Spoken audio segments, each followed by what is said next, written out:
Assalamualaikum warahmatullahi wabarakatuh. Bagaimana anak-anak pada pagi hari ini?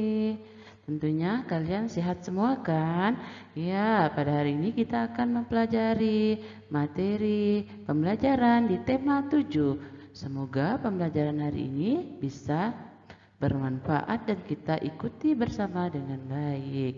Sebelum kita mulai, marilah kita berdoa untuk melancarkan pembelajaran kita kali ini. Berdoa dimulai. Kali ini kita akan mempelajari tema 7, indahnya keberagaman di negeriku. Subtema 1, keragaman suku bangsa dan agama di negeriku. Pembelajaran 1. Adapun tujuan pembelajaran pada kali ini adalah sebagai berikut.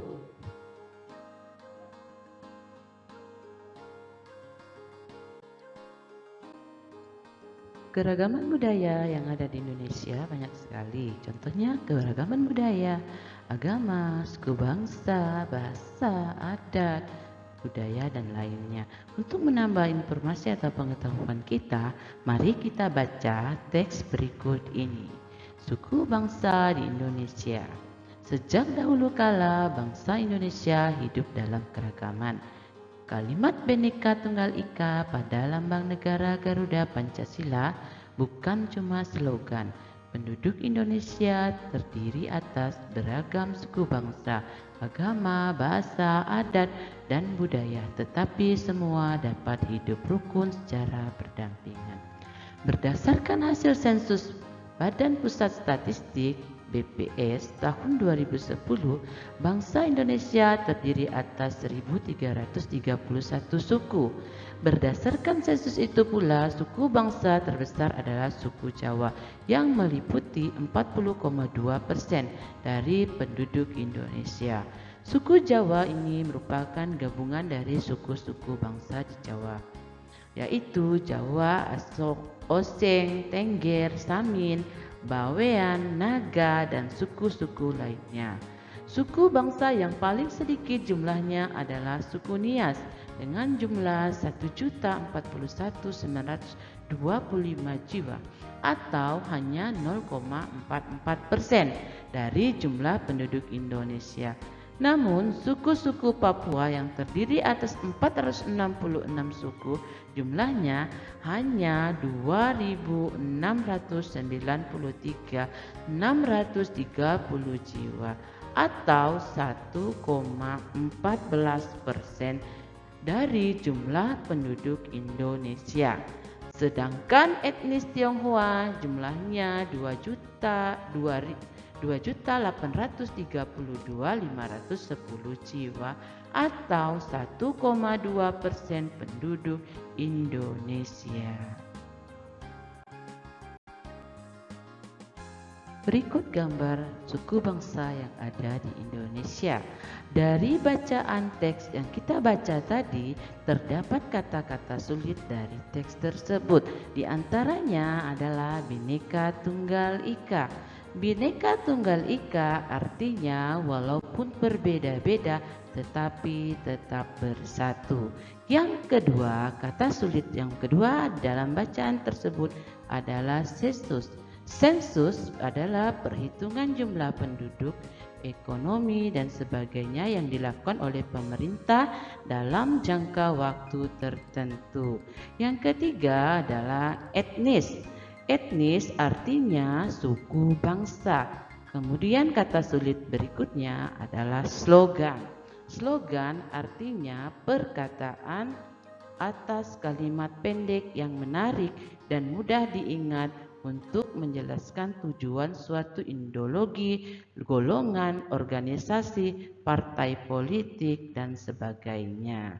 Nah, adapun cara menentukan pokok pikiran pada paragraf, tadi kita sudah membaca 2 contoh paragraf. Kita akan mempelajari cara untuk menentukan pokok pikirannya. Pertama, membaca seluruh kalimat dalam paragraf.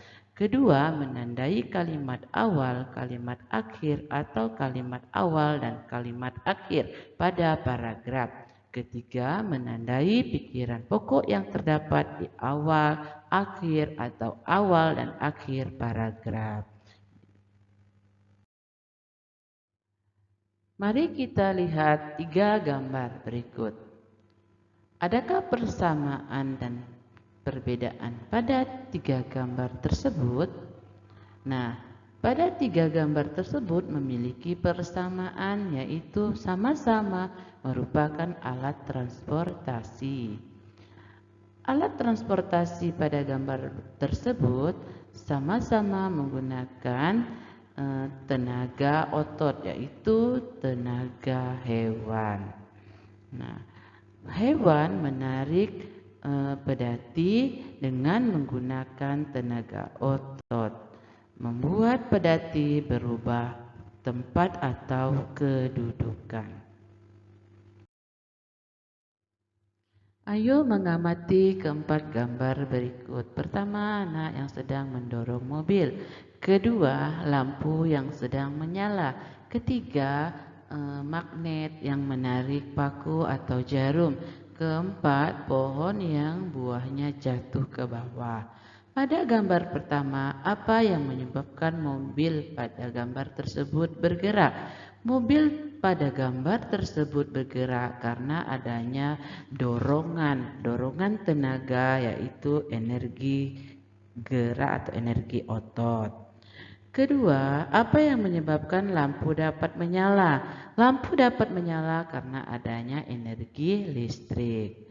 Ketiga, kenapa jarum menempel pada batang magnet? Jarum menempel pada batang magnet karena adanya bantuan energi magnet. Keempat, mengapa buah jatuh dari pohonnya? Buah yang matang bisa jatuh dari pohonnya dari atas ke bawah. Buah jatuh dari pohon itu adanya pengaruh gaya gravitasi bumi. Iya. Daripada gambar tersebut dapat kita simpulkan ada beberapa macam gaya. Nah, ada gaya otot, gaya listrik, gaya magnet, dan gaya gravitasi. Nah, dari gambar tersebut dapat kita simpulkan apa yang dimaksud gaya. Gaya merupakan dorongan atau tarikan yang terjadi pada suatu benda. Sedangkan macam-macam gaya. Gaya otot merupakan gaya yang dihasilkan oleh tenaga otot. Misalnya mobil yang didorong. Kemudian gaya listrik. Gaya listrik merupakan gaya yang terjadi karena adanya aliran atau muatan listrik. Contohnya pada lampu yang menyala, kipas angin yang menyala.